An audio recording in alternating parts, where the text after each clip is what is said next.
Assalamualaikum warahmatullahi wabarakatuh. Baik, mohon izin saya akan mempresentasikan terkait jawaban dari soal-soal ujian tengah semester fisika awan saya. Sebelumnya saya akan memperkenalkan diri terlebih dahulu. Nama saya Muhammad Fatur Rahman Al-Ghazali dari kelas Meteorologi 5D dengan NPT 112200046. Oke, kita langsung saja ke soal nomor 1.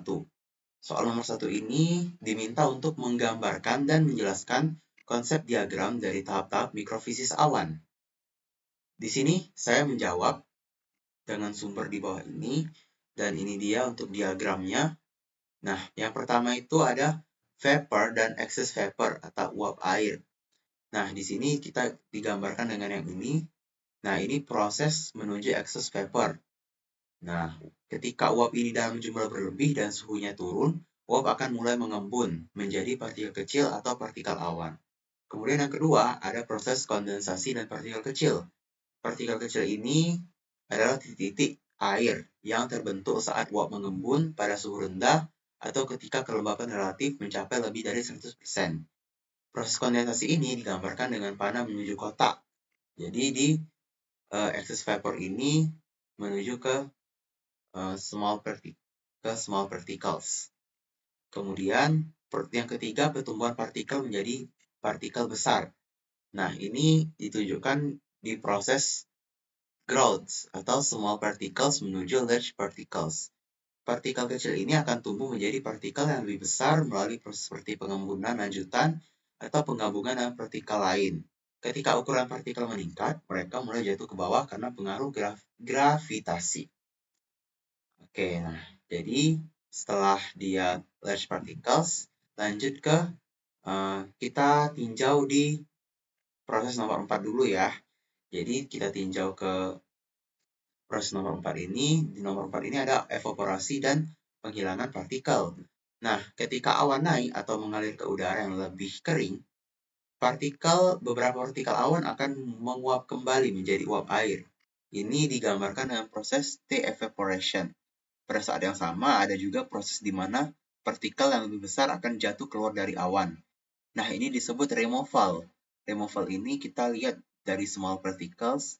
Nah, ini dia juga proses di mana partikel yang besar akan jatuh keluar dari awan. Kemudian yang kelima, presipitasi.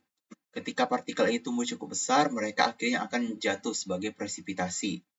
Nah, di sini digambarkan dengan large particles dengan menuju precipitation dengan fall. Pada tahap ini, proses kondensasi sudah tidak lagi dominan, karena partikel sudah mencapai ukuran yang terlalu besar untuk bisa menguap kembali sepenuhnya. Oke, kita lanjut ke soal nomor 2. Soal nomor 2 ini disuruh menjelaskan tentang A. Curvature effect pada pembentukan butir awan atau hukum Kelvin. B. Salt effect pada pembentukan butir awan atau hukum Raoult. C. Kaitannya curvature dan solute effect pada pembentukan butir awan atau Kahler curve. Nah, yang pertama ini hukum Kelvin atau solute effect. Nah, ini menjelaskan bagaimana pengaruh tegangan permukaan terhadap tekanan uap air murni. Tegangan ini menyebabkan sejumlah energi tersimpan di permukaan air atau EY. Ini dia persamaannya. Butir awan akan berkembang jika butir telah mencapai ukuran RC atau R lebih besar dari RC. Sebaliknya, lewat jenuh yang dibutuhkan butir untuk dapat berukuran RC agar tumbuh dengan sendirinya adalah dengan persamaan berikut ini. Nah, ini ya, ES, R, dan ES tak terhingga, dan juga ada sigma.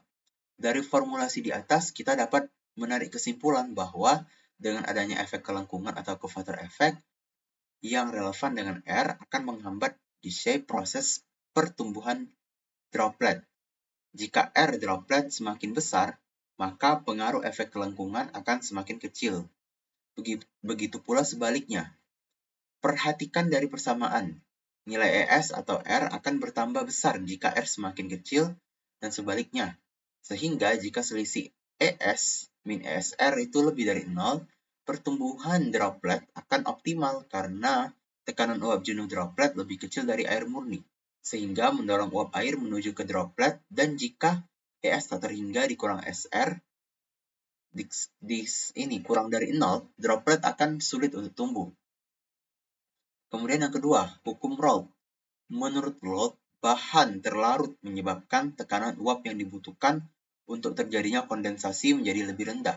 Karena bahan terlarut dalam air menyebabkan pengurangan tekanan uap jenuh, jadi semakin rendah kandungan bahan terlarut semakin rendah pula lewat jenuh yang dibutuhkan. Dari Dennis 1980. Hukum ini dikenal dengan Salt Effect. Di sini ada persamaannya. Kemudian di sini keterangan dari persamaan yang diberikan. Kemudian yang ketiga, kaitan dari curvature and Salt Effect atau kurva Kohler. Nah, menggambarkan hubungan antara efek kelengkungan dengan efek zat terlarut. Kurva ini merupakan kombinasi persamaan Kelvin dan Raoult. Nah, jadi ini dia persamaan Kelvin dan persamaan Raoult. Kemudian kita gabungkan sehingga kita peroleh persamaan kurva Kohler, yaitu ini persamaannya. Nah, di sini ada keterangan dari persamaan tersebut. Kemudian nilai jari-jari kritis RC, yaitu jari-jari di mana rasio lewat jenuh atau supersaturation SC maksimum dapat dinyatakan dengan menderivasikan ds per dr. Di sini ds per dr sama dengan 0, maka d per dr 1 tambah a per r dikurang b per r pangkat 3. Kemudian keluarkan nilai r, maka RC sama dengan 3b per a 1 per 2. Nah, jadi di sini untuk mendapatkan critical supersaturation, masukkan nilai RC ke dalam persamaan Kohler.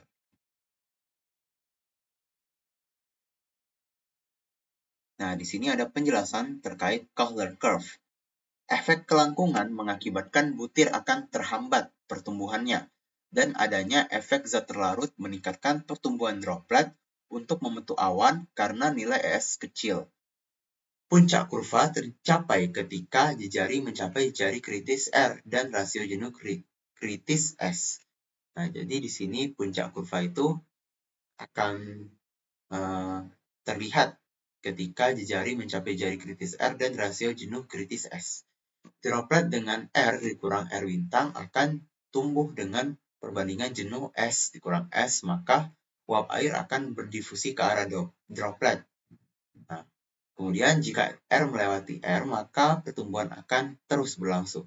Kurva curvature effect dimulai dari yang kiri atas, karena semakin kecil R, maka curvature effect yang ditimbulkan juga semakin tinggi. Sedangkan Salt effect untuk pola kurva yang semakin landai, seiring bertambah besarnya R. Hal ini dikarenakan adanya efek pengenceran yang mengurangi tekanan uap jenuh larutan pada droplet. Kemudian untuk soal nomor 3. Jelaskan tentang perkembangan beberapa modifikasi teori parsel udara sebagai efek dari teori parsel yang terlalu cepat dalam akselerasi gaya buoyancy.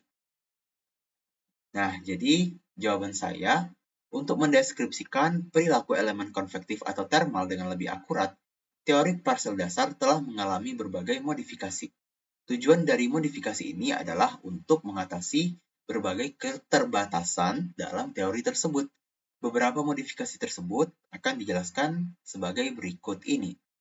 Nah, jadi ini beberapa modifikasinya. Yang pertama, ada beban uap air terkondensasi.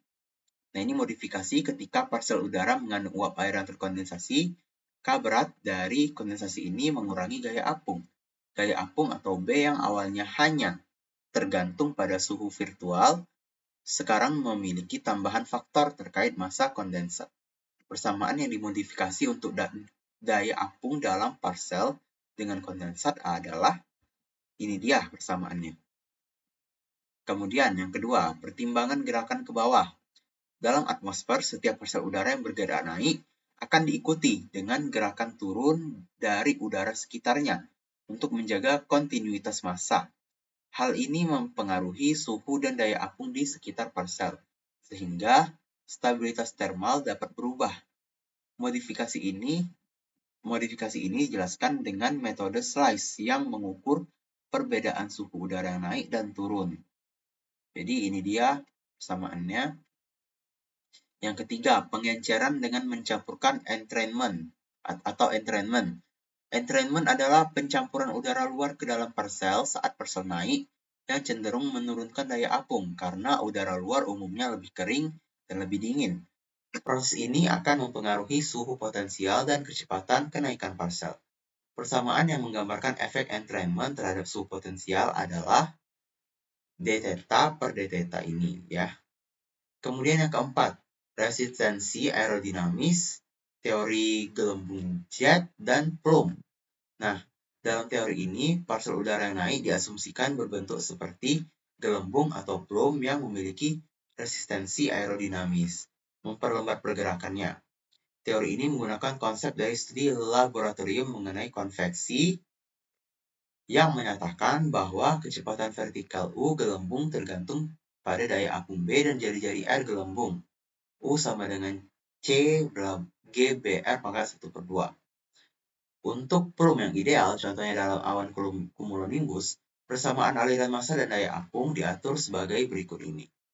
Persamaan ini mengasumsikan bahwa flux daya apung konstan di sepanjang ketinggian plume. Kemudian yang keempat, sebuah droplet dari ukuran 2,4 mikrometer menjadi ukuran 34,6 mikrometer dalam selang waktu 14,6 menit. Di suhu min 10 derajat Celcius pada tekanan 64,6 kilopascal, hitunglah supersaturation lingkungan. Abaikan efek pelarutan dan kelengkungan di dalam persamaan pertumbuhan droplet. Dengan konstanta sama dengan 10 pangkat 1,5. Jadi ini dia untuk jawabannya. Yang pertama kita menghitung persamaan laju perubahan kondensasi dengan rumus sebagai berikut. Yang kedua, kita menghitung persamaan pertumbuhan radius droplet dengan rumus sebagai berikut. Nah, dari persamaan ini kita dapat menyelesaikan persamaan pertumbuhan radius droplet. Kemudian yang ketiga, substitusi nilai yang diketahui.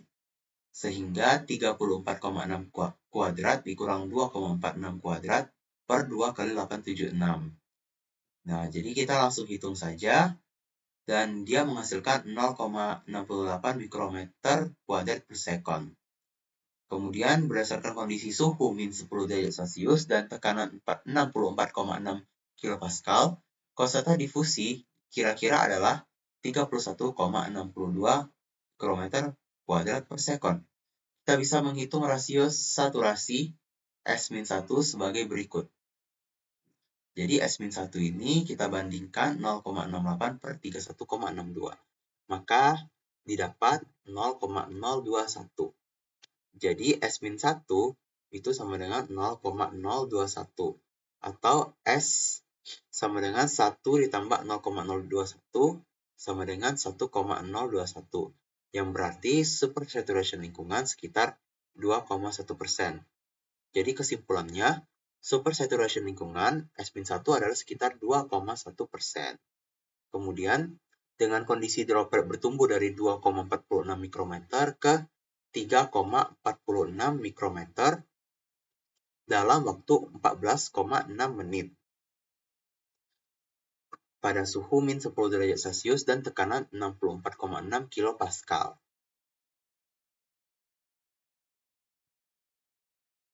Kemudian untuk soal nomor 5, berapa nilai kecepatan angin vertikal U pada periode orografi yang sebanding dengan periode dari buoyancy oscillation jika lapisan dari udara tak jenuh melewati daerah orografi dengan ketinggian 4,6 km terpisah dari arah aliran, lapse rate 4,46 derajat Celcius per kilometer, dan suhunya adalah 24,6 derajat Celcius. Jadi ini dia untuk jawabannya. Yang pertama kita menghitung frekuensi Brun-Väisälä. Nah, rumus frekuensi Brun-Väisälä atau N ini adalah sebagai berikut. Kemudian kita hitung dengan memasukkan nilai yang ada, maka mendapatkan hasil 0,4194 rad per sekon.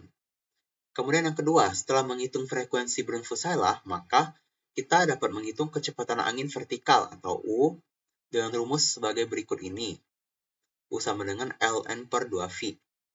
Kemudian kita masukkan saja rumusnya, maka kita mendapatkan hasil bahwa kecepatan angin vertikal U adalah 307,09 meter per second.